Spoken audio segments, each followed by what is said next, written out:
तालिबान के अफगानिस्तान पर कब्जा करने के बाद कौन से ऐसे व्यापार हैं जो प्रभावित होने वाले हैं और कौन से ऐसे सप्लाई चेन के मार्ग हैं जो तालिबान बंद कर सकता है। साथ ही पड़ोसी देशों पर इसका क्या प्रभाव पड़ेगा और अगर अफगानिस्तान के रास्ते बंद हो जाते हैं तो वैकल्पिक मार्ग क्या हैं, आइए जानते हैं इस वीडियो में। वेलकम दोस्तों, स्वागत है आपका इस नए वीडियो में।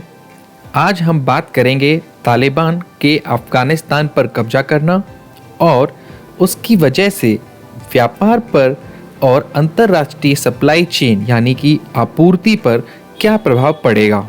सबसे पहले हम बात करेंगे अफगानिस्तान की अर्थव्यवस्था पर। ये चार्ट जो आप देख रहे हैं वो अफगानिस्तान की निर्यात का चार्ट है जो 2020 में कम हुआ है। अफगानिस्तान की अर्थव्यवस्था मुख्य तौर पर अंतर्राष्ट्रीय सहायता, सामान्य तौर पर नाटो देश और अमेरिका और कुछ सीमित निजी क्षेत्र यानी कि प्राइवेट सेक्टर की कंपनियां जो मूलतः माइनिंग यानी कि खनिज पर निर्भर करती है। अफगानिस्तान की आबादी का लगभग आधा प्रतिशत यानी कि 44% भाग कृषि पर निर्भर करता है और यहाँ सबसे ज़्यादा खेती अफीम की जाती है। अफीम एक तरीके का नशीला पौधा है जिसका इस्तेमाल दवाई के तौर पर भी किया जाता है। 2020 में अफगानिस्तान में निर्यात घटकर 776.73 मिलियन डॉलर हो गया जो कि 2019 में 863.83 मिलियन डॉलर था। यानी कि तालिबान का जैसे जैसे प्रभाव बढ़ रहा है अफगानिस्तान का निर्यात भी घटा है। अफगानिस्तान कहाँ कहाँ निर्यात करता है और किन किन चीज़ों में वो निर्यात करता है, आइए जानते हैं। अफगानिस्तान मुख्यतः 3 देशों को निर्यात करता है जिनमें पाकिस्तान, भारत और रूस हैं। इसके अलावा अफगानिस्तान ईरान, इराक और तुर्की को भी अपना सामान निर्यात करता है। अफगानिस्तान अपने कुल निर्यात का 48% पाकिस्तान को, 19% भारत को, 9% रूस को और 24% ईरान, इराक और तुर्की को निर्यात करता है।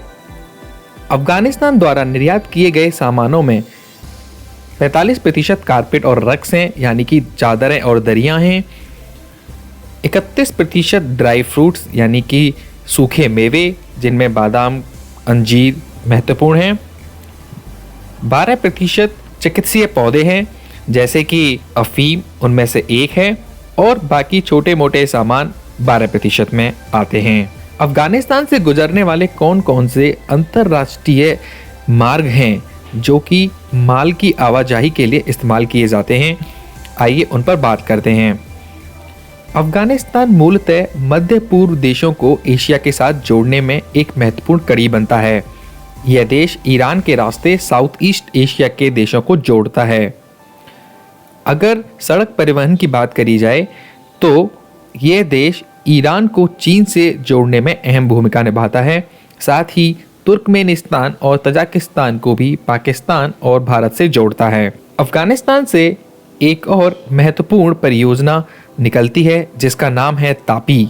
यह एक नेचुरल गैस की सप्लाई लाइन है। जैसे कि हमारे घर के सिलेंडरों में एलपीजी गैस होता है, वैसे ही यहाँ पर नेचुरल गैस उसी तरीके की एक ज्वलनशील गैस है। तुर्कमेनिस्तान द्वारा उसकी लाइन बिछाई गई है जो कि अफगानिस्तान और पाकिस्तान से होते हुए भारत तक आती है। इसके अलावा तीसरा मुख्य रूट है सिल्क रूट। ये चाइना के बेल्ट एंड रोड इनिशिएटिव के अंतर्गत भी आता है। ये बहुत ही पुराना रोड है जो प्राचीन काल में व्यवसाय के लिए यूज किया जाता था। आइए इन रूट्स के बारे में गहराई से जानकारी लेते हैं। ये चार्ट अफगानिस्तान के अंदर के बड़े बड़े सड़क मार्गों को दर्शाता है। लाल रंग के मार्ग कंप्लीट हो चुके प्रोजेक्ट हैं, नीले कलर के रोड बन चुके हैं और हरे कलर में दिखाए गए रोड का बनना अभी बाकी है। अगर आप देखें तो यहाँ पर लाल कलर में जो एक रोड है वो अफगानिस्तान का सबसे मुख्य रोड है। इस रोड को गार्लैंड रोड कहा जाता है क्योंकि इसका आकार हार की तरह होता है। इस रोड को बनाने के पीछे मकसद अफगानिस्तान की बड़ी बड़ी माइनिंग्स जैसे कि हेरात माइनिंग, और जलालाबाद माइनिंग को एक दूसरे से जोड़ना, साथ ही व्यापार के दृष्टिकोण से पूरे अफगानिस्तान के अंदर आवागमन को सरल बनाना था। यह मार्ग न केवल अफगानिस्तान के लिए महत्वपूर्ण है, बल्कि इन्हीं मार्ग की वजह से पाकिस्तान से तजाकिस्तान, तुर्कमेनिस्तान और ईरान से चाइना को भी जोड़ा जा सकता है। आइए बात करते हैं सिल्क रूट की। सिल्क रूट बहुत ही प्राचीन मार्ग है जिससे बहुत पुराने समय से व्यवसाय होता आया है। यह मार्ग पश्चिम एशिया और दक्षिण एशिया से होते हुए चाइना के भीतरी भागों तक भी फैला हुआ है। ये चीन को पश्चिम से जोड़ने वाला प्राचीन व्यापार मार्ग है जो रोम की सभ्यता और चीन की सभ्यताओं के बीच में माल और आध्यात्मिक विचारों का लेन देन किया करता था। इस मार्ग के द्वारा रेशम पश्चिम की ओर जाता था और ऊन, सोना, चांदी पूर्व की ओर आते थे।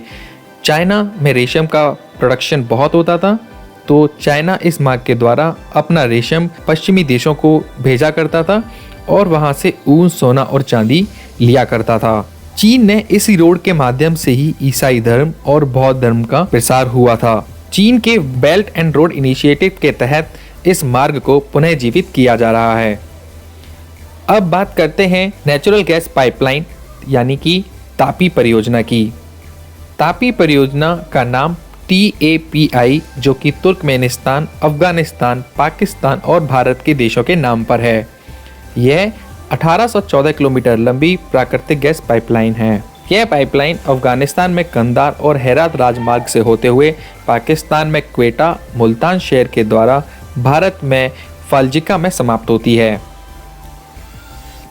अफगानिस्तान, पाकिस्तान और भारत में करीब 1.5 अरब से अधिक लोगों को इस परियोजना के द्वारा दीर्घकालिक ऊर्जा सुरक्षा से लाभान्वित होने की उम्मीद है। अफगानिस्तान और पाकिस्तान को भी इस परियोजना से ट्रांजिट शुल्क के माध्यम से लाभ मिलेगा। इसका मतलब अपने देश से इस पाइपलाइन को निकलने देने के लिए ये दोनों देश इस पे किराया भी वसूलेंगे। यह परियोजना मुख्यतः तुर्कमेनिस्तान ने प्रारंभ की है और अफगानिस्तान, पाकिस्तान और भारत इसमें सहयोगी देश हैं। अब बात करते हैं कि तालिबान के आने के बाद इन प्रमुख मार्गों का क्या भविष्य होगा और इन मार्गों के अवरुद्ध होने पर किन किन चीजों के दाम बढ़ या घट सकते हैं। तालिबान की वजह से माल की सप्लाई पर क्या प्रभाव होगा। वैसे तो अफगानिस्तान में मार्गों की असुरक्षा के कारण कोई भी बड़ा अंतर्राष्ट्रीय व्यापार अफगानिस्तान से नहीं होता था और तालिबान के आने के बाद या तो तालिबान के पड़ोसी देश या फिर खुद तालिबान ने अपनी सीमा को बंद कर दिया है। इसका असर जुलाई में ही देखने को मिला जब अफगानिस्तान सरकार का सीमा शुल्क राजस्व उस महीने 30% तक गिरकर $57.5 मिलियन ही रह गया। अफगानिस्तान पर तालिबान के कब्जा होने के बाद से इन अंतरराष्ट्रीय मार्गों के अवरुद्ध हो जाने पर कुछ चीजों का दाम बढ़ना तय है। इनमें प्रमुख हैं सूखे मेवे यानी कि ड्राई फ्रूट्स। अंजीर के उत्पादन में अफगानिस्तान का महत्वपूर्ण योगदान है और साउथ ईस्ट एशिया में सूखे मेवों की खपत का बहुत बड़ा हिस्सा अफगानिस्तान से आता है। चूंकि अफगानिस्तान में अब तालिबान की सरकार आने की वजह से व्यापार ठप है, तो दक्षिण पूर्व एशिया देशों यानी कि भारत, पाकिस्तान, बांग्लादेश, श्रीलंका जैसे देशों में सूखे मेवे के दाम बढ़ने की आशंका है। इसके अलावा मसालों के दाम भी बढ़ सकते हैं। अफगानिस्तान, पाकिस्तान और भारत मिलकर दुनिया के अधिकतम मसालों का निर्यात करते हैं। अफगानिस्तान में हो रही अशांति की वजह से मसालों के निर्यात और आवागमन पर भी फर्क पड़ सकता है।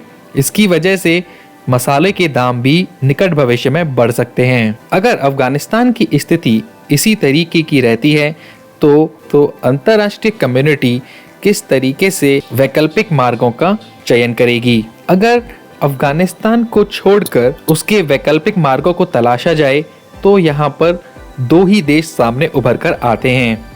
इनमें एक है ईरान और दूसरा पाकिस्तान। हालांकि दोनों ही देशों में कुछ न कुछ कमियां हैं। पाकिस्तान जहां एक असुरक्षित देश है क्योंकि वहां पर आतंकवादी गतिविधियां अभी भी पूर्णतया समाप्त नहीं हैं। हाल ही में हुए टेररिस्ट अटैक की वजह से पाकिस्तान एक सुरक्षित मार्ग नहीं माना जा सकता। साथ ही ईरान और यूएस के यानी कि अमेरिका के अच्छे रिलेशन ना होने की वजह से अमेरिका ने ईरान पर बहुत सारे प्रतिबंध लगाए हुए हैं, जिसकी वजह से ईरान बहुत सारी अंतर्राष्ट्रीय व्यापारिक डील का हिस्सा नहीं बन पाता है। लेकिन फिर भी ईरान की महत्वपूर्ण भौगोलिक स्थिति अन्य देशों को उसके साथ व्यापार करने के लिए प्रेरित करती है। भारत भी उनमें से एक देश है जो ईरान के साथ अच्छे खासे बिजनेस यानी कि व्यापार संबंधी ताल्लुकात रखता है। अफगानिस्तान में चल रहे भूचाल की वजह से जो भी व्यापार के दृष्टिकोण से जिस देश को सबसे ज़्यादा फायदा होने वाला है वो ईरान है, क्योंकि ईरान ही अन्य सभी देशों के लिए सुरक्षित और अनुकूल व्यापारिक अवसर प्रदान करेगा। साथ ही अफगानिस्तान के एक विकल्प के तौर पर भी देखा जाएगा। वीडियो देखने के लिए धन्यवाद। आपको ये जानकारी कैसी लगी कमेंट में जरूर बताइएगा और प्लीज़ सब्सक्राइब ज़रूर करिएगा।